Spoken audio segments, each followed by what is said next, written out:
स्वागत है। हम सभी शिव भक्तों का महाशिवरात्रि का विशेष रूप से इंतजार रहता है और साल 2026 में 15 फरवरी दिन रविवार को महाशिवरात्रि का यह पावन व्रत आ रहा है। शिवरात्रि व्रत का पूर्ण फल प्राप्त करने के लिए कुछ नियमों का विशेष रूप से पालन करना आवश्यक है। तो आज की इस वीडियो में मैं आपके साथ बहुत सारी जानकारी शेयर करूंगी। कौन से वो नियम है जिनका पालन आपको विशेष रूप से करना है, साथ ही छोटी छोटी सावधानियां जो इस व्रत में आपको ज़रूर करनी है, और पूरे दिन भर की दिनचर्या आपकी कैसी रहनी चाहिए, किस प्रकार से आप व्रत शुरू करें, व्रत से एक दिन पहले क्या करें, व्रत के दिन आपको क्या करना है और व्रत का पारण किस प्रकार से करें। पूरी जानकारी आज की इस वीडियो में आपके साथ शेयर करें, तो वीडियो को एंड तक ज़रूर देखिएगा। वीडियो फ्रेंड्स अगर आपको थोड़ी सी भी पसंद आए तो वीडियो को लाइक करके ज़्यादा से ज़्यादा शेयर करना मत भूलिएगा। चैनल पर अगर फ्रेंड्स आप पहली बार आए हैं तो प्लीज़ इस चैनल को सब्सक्राइब ज़रूर कर दीजिएगा। चलिए आज की इस वीडियो को प्रारंभ करते हैं। महाशिवरात्रि का यह व्रत धारण करने से पहले एक दिन पहले की जो दिनचर्या है उसमें हमें इस चीज़ का ध्यान रखना है कि एक दिन पहले भी हमें सात्विक भोजन ही ग्रहण करना है। व्रती को एक दिन पहले किसी भी प्रकार के प्याज, लहसुन, मांस, मदिरा आदि का सेवन नहीं करना है। ब्रह्मचर्य का पालन व्रत के दिन तो हम करेंगे ही, लेकिन व्रत से एक दिन पहले भी हमें ब्रह्मचर्य का पालन करना है। सिर से स्नान आपको करना होगा। अगले दिन पूरी तरह से हमें शरीर को शुद्ध करना है। नहाने के पानी में आप चाहें तो थोड़ा गंगा जल मिलाकर स्नान कर सकते हैं, अथवा नहाने के पश्चात अपने ऊपर थोड़ा सा गंगा जल का छिड़काव जरूर कर लीजिए। नहाने के बाद साफ स्वच्छ कपड़े धारण करें। वस्त्र हल्के रंग के होने चाहिए। गहरे काले, ग्रे कलर के या नीले रंग के वस्त्र इस दिन नहीं पहने। जो स्त्रियां हैं वो इस दिन पीली, लाल या हरे रंग के वस्त्र धारण कर सकते हैं। साड़ी, सूट जो भी वो पहनना चाहें। व्रत से एक दिन पहले यदि आप मेहंदी लगाना चाहें तो लगा सकती है। माँ पार्वती को इस दिन 16 श्रृंगार की सामग्री जरूर भेंट करनी चाहिए। 16 सामग्री यदि भेंट ना कर सके तो कुछ जो खास सामग्री है जैसे बिंदी, सिंदूर, चुनरी या फिर कोई भी लाल रंग का कपड़ा या साड़ी आप दान कर सकते हैं। तो जो माँ पार्वती को आप समर्पित करेंगे वही आप किसी ब्राह्मणी को भी अगले दिन दान कर सकते हैं अथवा अपने प्रयोग में भी ले सकते हैं। व्रत का संकल्प लेने के बाद सबसे पहले सुबह भगवान घर में पूजा करना चाहे तो घर में कर लीजिए, अथवा पास में यदि कोई शिवालय है तो वहां जाकर अच्छे से भगवान शिव की पूजा अर्चना करनी है। इस दिन शिवरात्रि के दिन 4 प्रहर की पूजा का विधान है। यदि आप 4 प्रहर की पूजा ना कर सके तो आप दिन में रुद्राभिषेक करा सकते हैं। अच्छे से मुहूर्त देखकर उस समय पर आप रुद्राभिषेक करा सकते हैं। यदि आपको करना आता है तो आप घर में भी ये पूजा संपन्न कर सकते हैं, अथवा पास के किसी शिवालय में जाकर किसी पंडित जी के द्वारा भी इस पूजा को संपन्न करा सकते हैं। महाशिवरात्रि एक बहुत ही विशेष दिन है भगवान शिव को प्रसन्न करने का, तो अधिक से अधिक भगवान शिव के नाम मंत्रों का जप करते रहें। ध्यान रखें जब आप आसन पर बैठे हो उसी समय आपको मंत्रों को जप करना है। जब आप आसन पर विराजमान ना हो उस समय आप भगवान शिव का नाम जप कर सकते हैं। तो भगवान का ध्यान हमें करना है। हम वो किसी भी रूप में कर सकते हैं, नाम जप कर सकते हैं, मंत्र का जाप कर सकते हैं, अथवा पूजा करते समय हम भगवान शिव की कुछ स्तुतियाँ हैं, कुछ स्तोत्र हैं, हम उनका पाठ कर सकते हैं। तो कुछ खास स्तोत्र हैं, उनका पाठ आप इस दिन ज़रूर कीजिए। शिव मंचाचर स्तोत्र का कर सकते हैं, रुद्राष्टकम, शिवाष्टकम या फिर शिव महिनी स्तोत्र है उसका पाठ आप कर सकते हैं। अथवा आप चाहें तो इस दिन शिव विवाह का पाठ भी कर सकते हैं। शिव पुराण ग्रंथ यदि आपके पास है तो उसमें भी शिव विवाह दे रखा है। इसके साथ ही रामायण में भी शिव विवाह दे रखा होता है, तो आप उसका पाठ भी इस दिन कर सकते हैं। ये तो आपने जाना कि आप किस प्रकार से क्या क्या चीज़ें कर सकते हैं। दूसरी सावधानी आपको ये रखनी है कि व्रत के दिन किसी भी प्रकार का क्रोध नहीं करना है, किसी की निंदा नहीं करनी है। ब्रह्मचर्य का पालन विशेष रूप से आपको करना है। किसी दूसरे के घर का अन्न या बाहर की कोई भी सामग्री आपको नहीं खानी है। घर पर बना हुआ शुद्ध सात्विक भोजन ही आपको ग्रहण करना चाहिए। व्रत रखते समय दूसरे नियम का पालन करना है, वह है नमक का सेवन इस दिन नहीं करना चाहिए। यदि फिर भी अगर आप नमक के सेवन किए बिना नहीं रह सकते हैं तो पूरे दिन में एक समय कोई आप देख लीजिए जिस समय आप कोई भी ऐसी चीज़ जिसमें आपने नमक का प्रयोग किया है आप उसका सेवन कर सकते हैं, लेकिन सेंधा नमक का ही प्रयोग कीजिए। आप दूध, दही, लस्सी या फलाहार करके भी इस व्रत को रख सकते हैं। सबकी अपनी अपनी श्रद्धा है। कुछ लोग इस व्रत को निर्जला रखते हैं, कुछ लोग फलाहार करके ही रखते हैं, कुछ लोग एक समय फलाहार करके इस व्रत को रखते हैं, और कुछ लोगों के लिए शिवरात्रि एक उत्सव की तरह है। वो सोचते हैं कि भगवान शिव और माँ पार्वती के विवाह का दिन है, तो हम सारा दिन कुछ खा सकते हैं। बट ऐसा नहीं करना चाहिए। व्रत रख रहे हैं इसलिए पूरा दिन नहीं खाना है। जितना हो सके इस दिन को हमें एक तपस्या की तरह लेना है। जितने समय तक आपके शरीर की शक्ति या सामर्थ्य है भूखे रहने की, उतने समय तक आप ज़रूर रहिए। बिना जल के रह सकते हैं तो बिना जल के रख लीजिए, कुछ कुछ घंटे निकाल लीजिए, फलाहार आदि कर लीजिए।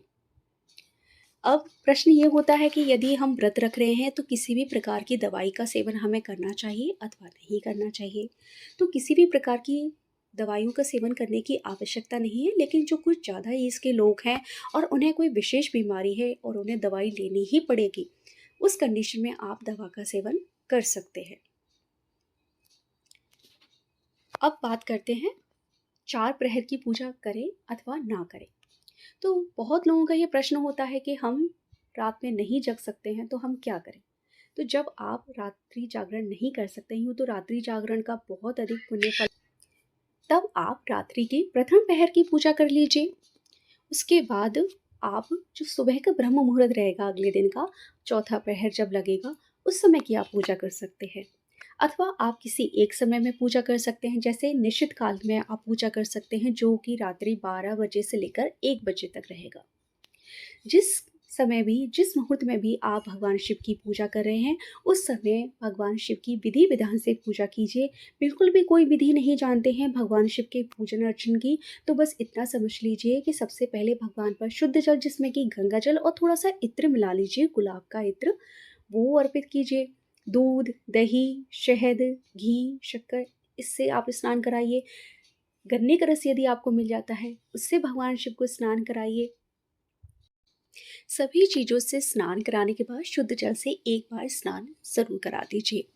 चार प्रहर में किन किन चीज़ों से भगवान शिव का अभिषेक किया जाता है, उसकी जानकारी मैं अपनी पहली वीडियो में दे चुकी हूँ, तो आप वो वीडियो देख सकते हैं। बिल्व पत्र, आँख के फूल, धतूरा, भांग, गेहूं के 21 दाने इस दिन भगवान शिव को ज़रूर अर्पित कीजिए। भगवान शिव के प्रिय पुष्प हमने चढ़ा दिए। अब भगवान शिव को 5 फलों का अथवा किसी एक फल का आप भोग लगा दीजिए। मिठाई घर पे बनी हुई हो, खीर हो, उसका भोग आप लगा दीजिए। सफ़ेद रंग की कोई भी मिठाई का आप भोग लगा सकते हैं। उन्हें वस्त्र अर्पित ज़रूर करें, जनेऊ, कलावा आदि आप ज़रूर अर्पित करें।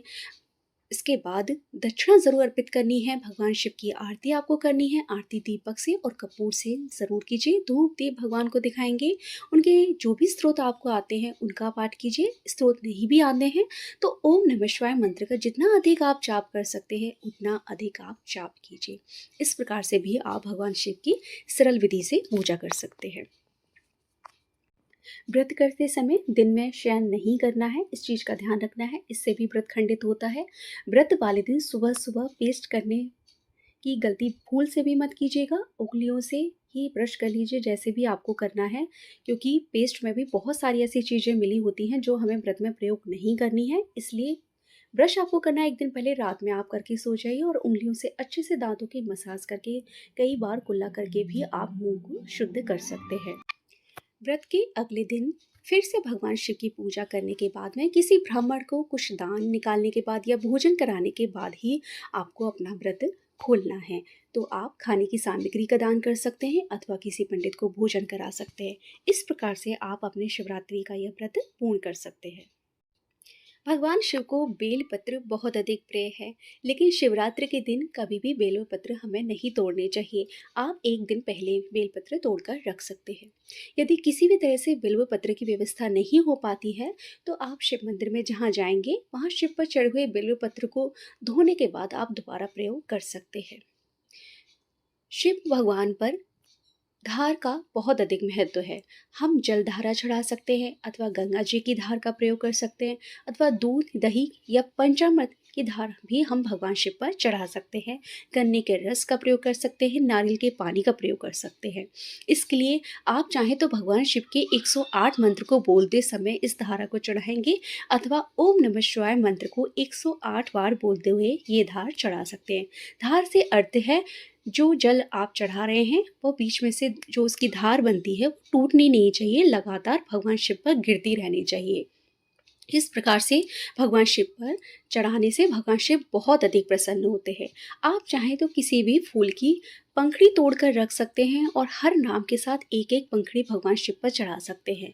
शिव पुराण में भगवान शिव के सहस्त्र नाम भी दे रखे हैं, लेकिन उसका पाठ करना थोड़ा मुश्किल होता है, लेकिन 108 नाम का पाठ आप ज़रूर कर सकते हैं। आप चाहें तो मंत्र के साथ भी कर सकते हैं। इस प्रकार से भगवान शिव की अधिक से अधिक कृपा आपको प्राप्त होगी। मैं उम्मीद करती हूँ ब्रज से जुड़ी ही सारी जानकारी मैंने आपके साथ शेयर कर दी है और मेरे द्वारा दी गई ये जानकारी आपको ज़रूर पसंद आएगी। ये सारी सावधानियाँ व्रत में ज़रूर रखें, लेकिन एक चीज़ का विशेष रूप से ध्यान रखें कि सारे नियमों से ऊपर एक चीज़ है, वह है आपका भाव। आपका भाव भगवान के प्रति सच्चा है तो आप उस भाव से भगवान पर एक लोटा जल, एक बिल्व पत्र भी चढ़ाएंगे तो भगवान शिव उसमें भी प्रसन्न हो जाएंगे। इस चीज़ का ध्यान ज़रूर रखिए। मेरे द्वारा दी गई ये जानकारी आपको फ्रेंड्स पसंद आए तो प्लीज़ वीडियो को लाइक करके अपने फैमिली और फ्रेंड्स के साथ ज़्यादा से ज़्यादा शेयर ज़रूर कीजिए। चैनल पर अगर आप पहली बार आए हैं तो प्लीज़ इस चैनल को सब्सक्राइब ज़रूर कर दीजिए। मेरे चैनल पर भगवान शिव और आने वाले सभी व्रत त्योहारों से जुड़ी हुई पूजा विधि, कथा, कहानी आदि की जानकारी शेयर की जाती है। तो ऐसी ही वीडियोस के लिए प्लीज़ देखते रहिए मेरा चैनल आदियोगी महादेव। और आप सबने फ्रेंड्स इस वीडियो को एंड तक देखा उसके लिए आप सबका बहुत बहुत धन्यवाद। हर हर महादेव।